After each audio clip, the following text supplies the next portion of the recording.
Ikalawang mga hari, Kabanatang 17. Sa kabanatang ito, mababasa natin ang mga sumusunod.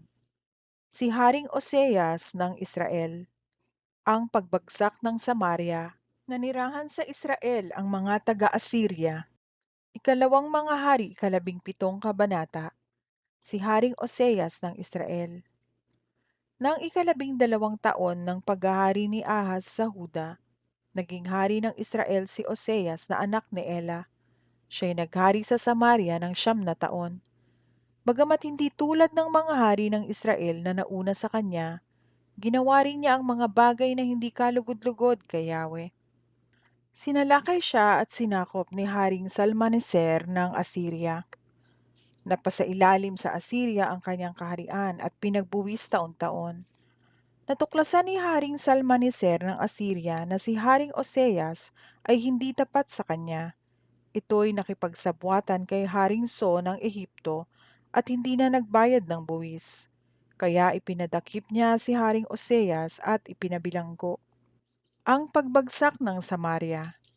Nilusob ni Salmaneser ang Israel at 3 taong kinubkob ng mga hukbo ang Samaria.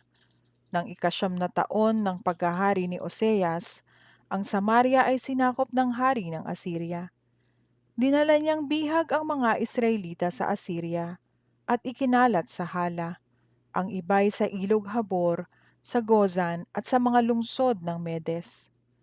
Nangyari ito sa mga Israelita sapagkat nagkasala sila kay Yahweh na kanilang Diyos na naglabas sa kanila sa Ehipto mula sa pagpapahirap ng Faraon na hari ng Ehipto. Sumamba rin sila sa ibang mga Diyos at ginaya ang mga kaugalian ng mga bansang itinaboy ni Yahweh mula sa lupaing sinakop nila. Bukod dito, sumunod sila sa mga kaugaliang pinasimula ng mga hari ng Israel.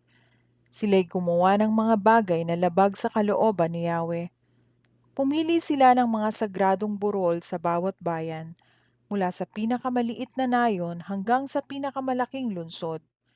Naglagay din sila ng mga haligi at mga rebulto ni Ashera sa mga burol at sa bawat lilim ng mga punong kahoy. Doon sila nagsusunog ng insenso tulad ng ginagawa ng mga bansang pinalayas ni Yahweh sa mga lupaing sinakop nila. Nagalit si Yahweh sa kanila dahil sa mga kasamaang ito. Naglingkod sila sa mga Diyos-Diyosan na mahigpit na ipinagbabawal ni Yahweh. Kahit na binalaan ni Yahweh ang Israel at ang Huda sa pamamagitan ng kanyang mga sugo at mga propeta nang sabihin niya, "Talikuran ninyo ang inyong mga kasamaan at mamuhay kayo ayon sa kautosang ibinigay ko sa inyong mga ninuno sa pamamagitan ng aking mga lingkod na propeta." Hindi nila ito pinakinggan. Sa halip, nagmatigas sila tulad ng kanilang mga ninuno na hindi nagtiwala kay Yahweh na kanilang Diyos. Itinakwil nila ang kanyang mga utos, sinira ang kasunduang ginawa ni Yahweh sa kanilang mga ninuno, at binaliwala ang mga babala niya sa kanila. Sila'y naglingkod sa mga Diyos na walang kabuluhan, kaya nawalan din sila ng kabuluhan. Tinularan nila ang mga kaugalian ng mga bansang nakapaligid sa kanila na sa simula pa'y ipinagbawal na ni Yahweh. Nilabag nilang lahat ang mga utos ni Yahweh na kanilang Diyos at gumawa ng 2 guyang metal. Iginawa rin nila ng rebulto ang Diyos-Diyosang si Ashera. Sinamba nila ang araw, buwan at mga bituin at naglingkod din kay Baal. Sinunog nila bilang handog ang kanilang mga anak na lalaki at babae. Sumangguni sila sa mga manghuhula at sa mga nakikipag-ugnay sa espiritu ng mga patay.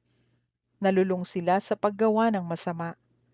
Dahil dito, labis na napuot sa kanila si Yahweh, kaya itinaboy silang lahat mula sa kanyang paningin, maliban sa lipi ni Huda.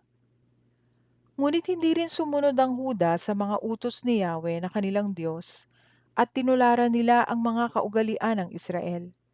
Itinakwil ni Yahweh ang lahat ng mga Israelita at pinabayaan niya sila sa malulupit na kaaway hanggang sila'y lubusang malupig.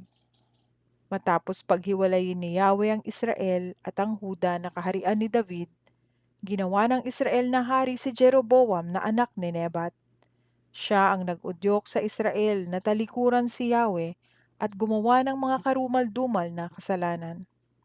Tinularan ng Israel ang mga kasamaan ni Jeroboam at hindi sila nagbago, kaya itinakwil sila ni Yahweh, tulad ng babala sa kanila ng mga propeta. Ang mga Israelita ay dinalang bihag sa Assyria, kung saan sila ay nanirahan mula noon. Nanirahan sa Israel ang mga taga-Assyria. Ang Samaria ay pinatirhan ng hari ng Assyria sa mga taga-Babylonia, Kuta, Ava, Hamat at Sepharvaim.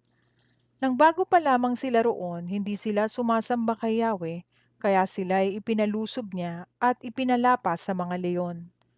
May nagsabi sa hari ng Assyria, "Hindi alam ng mga taong pinatira mo sa mga lungsod ng Samaria kung ano ang batas ng Diyos doon. Dahil dito sila'y ipinakakain niya sa mga leon." Kaya ipinasundo ng hari ng Assyria ang isa sa mga paring kasama ng mga Israelitang dinalang bihag at pinatira sa Samaria upang ituro sa mga tao ang kautusan ng Diyos ng lupaing iyon.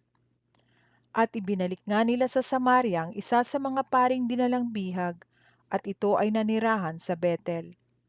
Itinuro niya sa mga tao kung paano nila sasambahin si Yahweh. Ngunit ang mga taong pinatira sa Samaria ay nagpatuloy na gumawa ng kanilang mga Diyos-Diyosan at inilagay nila ang mga iyon sa mga dambana sa mga sagradong burol na ginawa ng mga Israelita. Si Sukot-Benot ang Diyos na ginawa ng mga taga-Babylonia. Si Nergal ang ginawa ng mga taga-Kuta. Si Asima ang sa mga taga-Hamat. Si Nibkaz at Tartak ang sa mga taga-Abas. Si Adramelek at Anamelek naman ang sa mga taga-Sepharvaim. Nagsunog sila ng kanilang mga anak bilang handog sa mga Diyos-Diyosang ito. Sinamba rin ng mga taong ito si Yahweh at sila'y pumili ng iba't ibang uri ng tao bilang mga pari, at ang mga ito ang naghahandog sa mga dambana sa mga sagradong burol. Ngunit patuloy pa rin sila sa pagsamba sa kanilang mga Diyos-Diyosan, tulad ng kaugalian sa mga bansang pinanggalingan nila. Simula noon, iyon na ang naging paraan ng kanilang pagsamba. Hindi nila sinasamba si Yahweh sa tamang paraan. Hindi rin nila sinusunod ang mga tuntunin at kautusang ibinigay sa mga anak ni Jacob na pinangalanan niyang Israel. Gumawa si Yahweh ng kasunduan sa kanila at inutusan sila na huwag kayong sasamba sa ibang Diyos, niyuyukod o maglilingkod o maghahandog sa kanila. Ang sasambahin ninyo ay si Yahweh na siyang naglabas sa inyo sa Ehipto sa pamamagitan ng dakilang kapangyarihan. Siya lamang ang inyong paglilingkuran at hahandugan. Susundin ninyong mabuti ang lahat ng mga utos at mga tungtuning ibinigay sa inyo. Huwag kayong sasamba sa ibang Diyos at huwag ninyong kalilimutan ang kasunduang ginawa ko sa inyo. Si Yahweh lamang ang inyong sambahin at ililigtas niya kayo sa inyong mga kaaway. Ngunit ayaw nilang sumunod, kundi nagpatuloy sila sa dati nilang mga kaugalian. Sumamba nga sila kay Yahweh, ngunit sumamba rin sila sa kanilang mga Diyos-Diyosan.